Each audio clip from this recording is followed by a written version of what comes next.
Hello and welcome back. Today we're going to be showing you exercises you can do for your upper body with the balance board, in particular for your fingers, your wrists, your hands, forearms, elbows, upper arms, shoulders, as well as your torso and your core.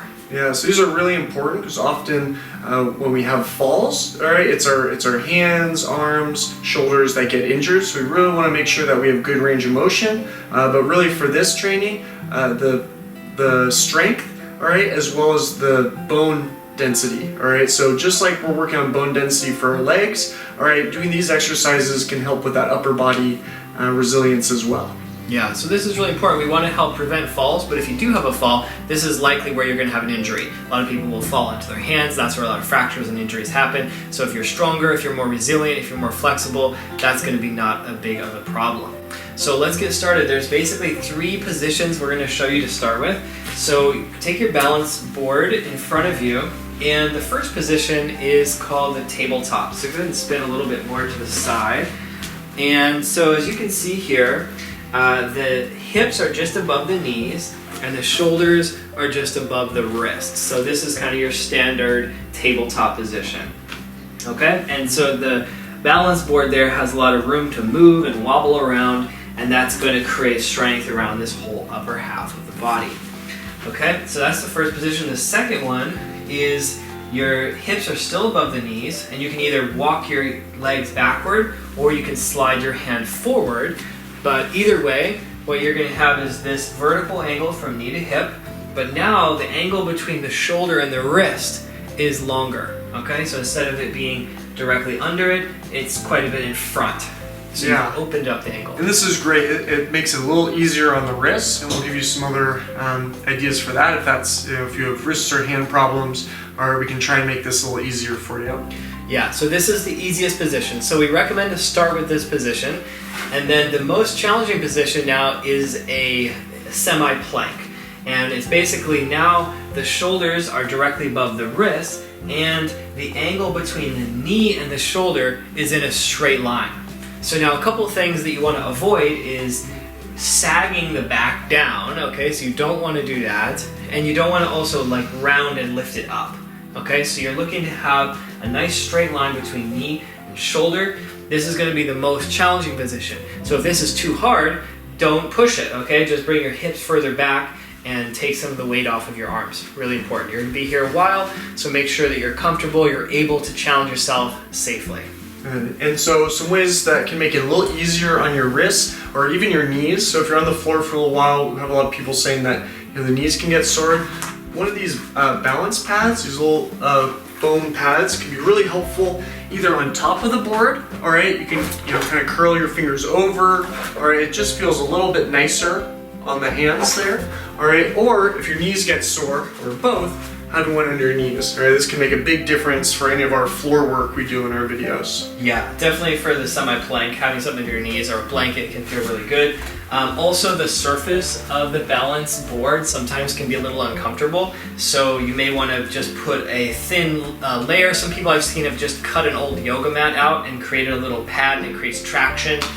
You can also just lay a towel, or even just wearing some sticky gloves, some biking gloves or something might do the trick. Yeah, so if you don't have those, if your hands get sore, wrists get sore, that's okay. Just take a break, shake them out, all right, wait till the next exercise, or just notice it. Keep building up, keep coming back to this video, all right, and it'll get easier and easier.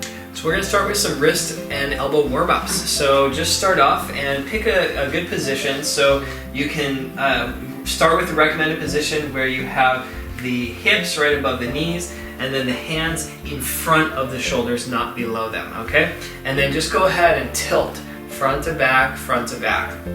And you can start to really feel those muscles that you haven't used perhaps in a while all around the hands and wrists there. Yeah, spread your fingers, all right? You can play with where your palms are. So if your palms are more forward, all right, you're gonna have to bend your wrists more to come backwards. If they're right in the middle, all right, you get a nice, comfy range of motion. If they're back further, you're gonna have to use your fingertips a lot more. So probably in the middle here, all right, and then notice your fingers. Are they spread wide? Are they together? Try to spread them wide, all right, so you can start to grip and use each of those fingers. Yeah, just like in the feet, when people's arches get dropped or flat, this can actually happen in the hands. You can think of your hands as having arches too, and you want to strengthen and keep them real springy and active in the palms. So also, just like we did with the feet, there are different hand positions. You can do a semi-tandem, a tandem, wider, closer, off-center. So play around with different hand positions too if you like. So if you've gone now front to back, go side to side. And really try to use just the hands of the upper body, so there's not so much of a torso tilt, unless that's what you need. If that's too difficult without it, then that's okay. But try to isolate just the lower body, or just the hands down to the shoulders if you can. Notice those pinky fingers working. You can even bring your hand off on the other side, over, bring it up, over, bring it up. All right, if you're over it here, this is really gonna create a core workout. If you have your shoulders over your wrists, all right, you're just making sure that your core is able to hold you, all right, while you change that base. Yeah, it's a lot more fun than push-ups. Okay, so you take little breaks in between these, okay? Your hands are gonna cramp up, they're gonna get tired. If you just take a short break, shake them out, rotate them, squeeze them, massage them a little bit, in just a few seconds, you're gonna feel actually even stronger when you go back to it. But if you don't give yourself a break, you're gonna get exhausted and you might overdo it. You wanna avoid that. So now the next one is you're gonna circle.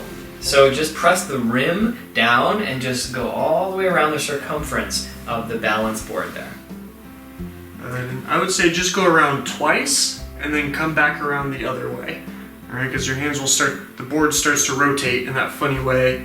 All right, so just around once or twice. Go back the other direction, and using each finger to help press down this board. Yeah, as you do this, you'll discover there is this strange phenomenon. When you roll around the circumference, you actually start rotating one way or the other. So it's kind of a funny feature of the balance board. And it'll provide a little bit of a twist, a little bit of a stretch, but obviously you're gonna run out of room at some point, and you're gonna have to adjust. All right, so after you've gone each direction 3, 4, 5 times, take another little break, shake them out, give yourself a rest. And now we're gonna go around the clock. So just imagine you've got 12 o'clock, tap, come back to center, 1 o'clock, center, 2 o'clock, center, 3 o'clock, go all the way around the clock, and come back to the center in between each number on the clock. And you might notice there might be a few different angles that are more challenging than others. That's very normal. And then go backwards this time. So 12, 11, 10, 9, 8, 7, 6, 5, 4, 3, 2, 1. Good. All right, and if you did 115 or 345, that's okay. So don't worry about that. So try that a couple of times, and again, you're going to build up strength. You can also experiment with doing it faster or slower, holding it, or doing it more quickly for better reflexes. Good. So a few little stretches here. All right. So if you put your palm on the board, all right, facing, turn your hands backwards. All right, this can be a really nice counter stretch. Just be careful. The board actually helps you with this a little bit. It gives you a more neutral angle. All right, but nice to be able to, you can stretch them out like this too, but it actually, feels pretty nice when you use the board for this. Yeah, you can see when the hands are down flat, the angle of the wrist is more like 90 degrees, but when the board is tilted here, it raises the angle up, takes pressure off the wrist, and that's going to make it a little safer, a little easier. You can go sideways even if that's, you work your way towards backwards. All right. Now we're going to be moving into some different hand positions. And this is going to be more weight bearing now. So this is going to help build the bone density, the muscle density, the strength and muscle mass that you need for your upper body. So pick a position. You might start with the modified tabletop. You can do tabletop or you can do the semi-plank. So go ahead and place your hands and then just hold it there, find your stability. And it's very important that you don't create a valley in your upper back. So try to avoid the tendency to slump down where your shoulder blades kind of pop out and there's a dip in your back. You want to actually press and kind of broaden across the upper back. That's going to engage your shoulder blades and give you a lot more stability for your shoulders. It's going to be safer, less risk of injury. So once you're there, you can do little mini movements like micro push-ups, and your elbows can either go out to the side or even straight back. And again, trying to avoid the upper back from creating a valley, but really creating almost a rounded mountain with your upper back. And something that can help with that is after you push up, actively create that mountain. Yeah. Do a little push up, come up, actively create it. Yeah, it'll happen a little bit, but you want to avoid that real collapsing into it. That's where you're going to be using some of the muscles which really shouldn't be overworking here. Sort of an easier position, all right, if your fingers are on the floor, all right, and just your palms are here, that'll help stabilize these. So you can do, again, these little micro push-ups, all right, just a little bend in the arm, all right, but then every time you change your hand position, you're going to work a little different muscle group. So you can do, triangle push-ups, okay, just getting a little bit of an elbow bend. You don't have to go all the way down. We're not working our chest, all right, just the triceps here and the shoulders. And move it again. You can do sort of like a pigeon pose, all right, with your fingers out wide, or sorry, a duck pose. Yeah, it's like a duck stance with your feet, but with your hands. So open outward. And then pigeon pose, again, sort of like the triangle pose. Yeah, so we're really just trying to get all the different angles of the shoulder and the arm and working them in different options, different variety. You never know what life will throw at you, so you want to be able to adapt and be resilient to all kinds of different changes. So a little tandem pose here, where one hand's in front of the other. Switch sides. And just that little instability that the balance board creates really makes the muscles, some of the smaller quick twitch muscles, work harder. This is going to help support the larger muscles. A lot of times when people go to the gym, they just work out the big muscles, but they really forget about the small muscles that are in between that are supporting it. And that's where these quick reflexive movements are really necessary to give your body that full kind of stability, but also the flexibility that you need.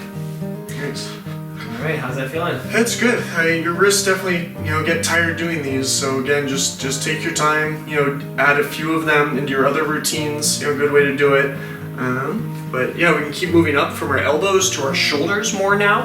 All right, and so we don't want to put our fingers under the board. Okay, they can get pinched and caught, but if they're on top or fingertips just over the edge, there we can do a little bit of a rotation. Okay, so this is a shoulder rotation. You can start further back with your hips over your heels. All right, just getting that range of motion.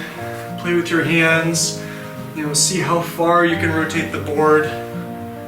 Okay, just a nice range of motion. All right, and then to challenge yourself, you can start to put a little bit of weight on top. All right, so you're pushing down as you're rotating. Yeah, this is a really nice way to get to these edges here. Some of the side muscles that are hard to stretch, hard to reach, and so you're activating them a little bit and you're stretching them. This is really, really important to get that flexibility, that durability, and resilience into your upper body. Just be careful it's not slipping, okay? It's important you've got a nice traction surface, okay? Especially when you're twisting and rotating. All right, and now for our finale, we're gonna do a bit of a hold. So an endurance exercise. So this is where you're gonna challenge yourself with a full plank or the most challenging plank-like position. So if you can move into the semi-plank, your knees, hips, and shoulders are all in a straight line. And let's show from the side view a little bit so you can see. So a lot of times, again, people around the upper back or they sag, but you're gonna try to create a nice long line here. And yeah, and it's okay to bend forward a little bit. That takes some pressure off of the wrist. So adjust that if you need. Or, if your weight's right over the board, you can kind of create your own wobble intentionally. Okay? And if you really want to challenge, you can try to bring the knees off the ground. All right, this can be tough on the wrists. All right, so just be careful. So the full plank is definitely the most challenging. So start with just a few seconds, and then work your way up. I'd say 30 seconds would be the maximum that you really need here at the beginning, even if you're feeling pretty strong and in shape. And if your hands are starting to bother you, can always put a pad down and take some of that pressure off. You don't want it to hurt, but notice how that little bit of instability will really create more of a challenge for your plank here. All All right, so you want to really feel it across the whole body. So spread the pressure out. Make sure you're not just feeling it in the shoulders or any one area. Spread out the pressure evenly. Good, yeah, so keep going there if you want. If you feel like you got a good workout, all right, I definitely did. All right, my wrists are definitely sore. All right, so make sure you get a nice gentle cool down. All right, stretch them a little. All right, if you do have, arthritis and things, you can warm up your hands with warm water. That really helps, and then cool it down with cold water. All right, just very simple treatments to just help your body go a little further, to get more out of it, to recover faster, all right, and to learn to keep you strong. That's really the goal of all these. So. Yeah, a little soreness is okay, and a little bit of fatigue is okay, but you never want to push through pain. So if there's any sharp pains, anything like that, you just want to stop immediately, take a break, like you're saying, maybe ice it afterwards. Sometimes you don't realize until later that you might have overdone it, so just take it slowly, err on the side of caution, and if you overdo it, give yourself a rest. But actually what that means is you probably need more strength. So you actually don't want to stop. You want to just do it a little bit lighter next time and keep building your strength and resilience. Good. Nice. Well, thanks for watching. This has been exercises for your hand, wrists, fingers, arms, and shoulders. So keep it up, and we'll see you in the next video.